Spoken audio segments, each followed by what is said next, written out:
Does the presence of Confederate monuments impact property values?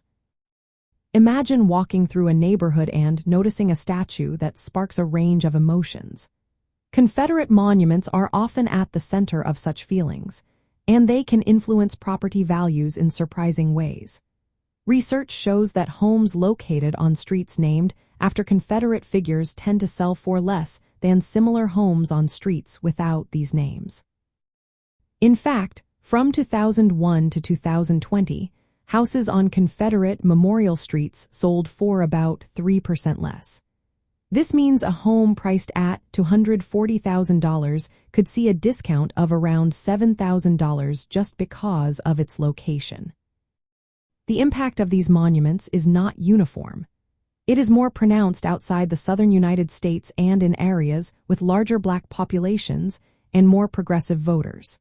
This suggests that social and political attitudes toward Confederate symbols play a significant role in how property values are affected. Many people view these monuments as symbols of racial oppression, tied to the Lost Cause mythology. This narrative romanticizes the Confederacy and often downplays its defense of slavery. Events that highlight the racial implications of these symbols can further decrease home prices.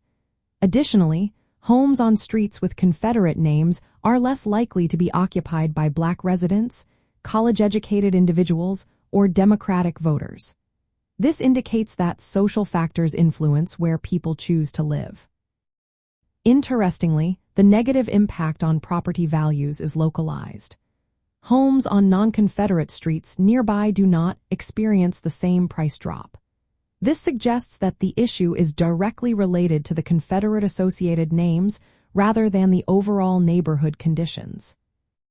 Communities that have removed or renamed Confederate monuments and streets have often seen an increase in local property values. This indicates that changing these symbols can have positive economic effects. When considering the presence of Confederate monuments, it is essential to weigh both the economic and social implications. Removing or relocating these symbols might not only address historical grievances, but also improve local housing market conditions. However, the process can be complicated due to legal and property considerations. In summary, the presence of Confederate monuments has a measurable negative effect on property values in affected areas. This reflects broader social attitudes linked to the legacy of the American Civil War and the Lost Cause narrative.